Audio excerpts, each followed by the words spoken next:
All right, so at this point in time, you have been introduced to FlipaClip. You have watched a video that explains different principles with animation, and you've practiced a little bit of your own animation with a bouncing ball. So this video is going to show you how to upload your own video as a background. That way you can trace it, which saves you a ton of time while creating an animation. So here's what one might look like. Let's dive in.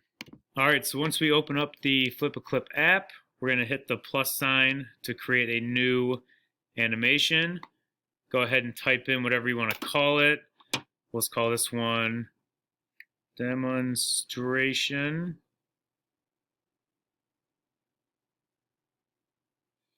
You can also choose a background if you'd like, but I would avoid that for this demonstration because we're going to put our own video in there. You can always change the frames per second or the canvas size. Frames per second, sometimes I move that up a little bit. Not much though. And then create project. So if you want to add a video in the background so you can trace it to make life a little bit easier, you're going to come up to the three dots in the top right, click on that, and you're going to add a video right here. And then I go to my video library. So you should have a video already in mind, one that you want to turn into an animation. I'm going to choose this one of my son slam dunking a basketball on a little Tykes hoop. So I'm going to click that. Then if you want to just see what the video looks like, you hit the play button. If you want to kind of go back and forth on what it looks like, you can move that little slider back and forth to kind of get an idea of what you're dealing with. Once you know that this is the video you want to work with, then hit use. All right, now that we have the video chosen, now we need to edit the length of the video and the start and stop time of it. This little sliding tool right here can be moved left or right to see what the frames look like in the video. All right, the tabs all the way to each end, this end on the left, this one on the right, those actually condense the video. So if I know that I don't want the ending here, if it's too much, I can slide this in, just like that. Just to let you know, the longest video the free version of FlipaClip will allow, I believe, is 6 seconds. So you have to edit something within 6 seconds. I would recommend in between 3 and 6 seconds. I kind of like the start of this video. I like the wind up of him stepping up to the slam dunk. Definitely have to have the slam dunk. But I think we can end the video maybe like right there. So I'm going to bring this in a little bit more. I'm just going to go to about 4 seconds, a little bit more. Right about there with a little back pedal, a little moonwalk.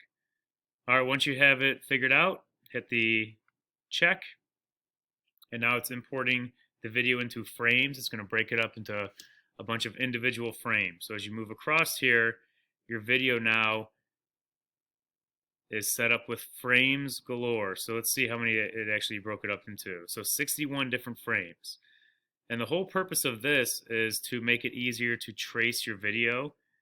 That way you're not redesigning a character the entire time you're creating your animation.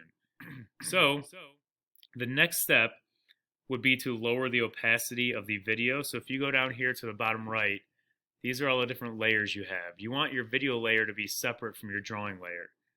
So when you click on that, I'm going to actually lower the opacity of the current video in here. So you're just going to put your finger on top of the 100 and just drag it down. And when you do this, it lowers the opacity and you'll be able to see the drawing on top of it a little bit easier. Then you want to make sure you click a different layer. So I'm going to click on that layer, layer 1. You can title if you'd like, but just make sure you're clicked on that for when you start drawing. All right, then you can zoom in and choose the tools you want to work with. I'm going to stick with the pen tool. Let's see how thick I want to make this. Way too thick. Yeah, I like that. So from here, you're just going to trace your image. And the nice thing about this, it doesn't have to be totally perfect, because the look of one frame isn't going to be noticeable too much.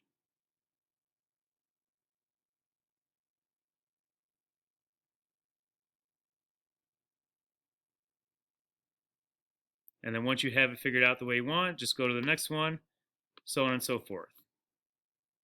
If you want to see what the previous drawing looked like, go back up to the three dots. You can turn the onion skin on or off. So right now it's off. I will not see my previous drawing. If I turn it on, then you will see what you drew in the previous image, just like that. So here's my first drawing. If I go to the next one, it leaves a light ghost line of my previous drawing. That way you can see how much change you are actually creating from frame to frame. All right, so now you have your video in the background, you have traced all your different frames, and your video is looking pretty solid with a black outline. Once you have all this complete, then you can go back in and you can start adding color. You can start messing around with some of the principles of animation you learned about. For example, you can maybe squash or stretch images or areas to kind of exaggerate movement. You can stage your design by creating a background or putting things in the scene. You can make sure that you have, when you have movement, that you are slow in, then it speeds up, and then you are slowing down out of that movement. And then exaggerations always go a long way as well. Even just for example, as you can see right there, my son's hair isn't really that spiky in the back, but because he's going forward, I kind of exaggerated the look of that hair. Just small little things like that you can add to your drawing. And then of course you can go back in and always add some color as well.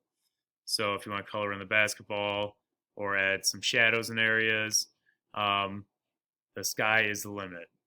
So that's what you're going to be creating throughout this project.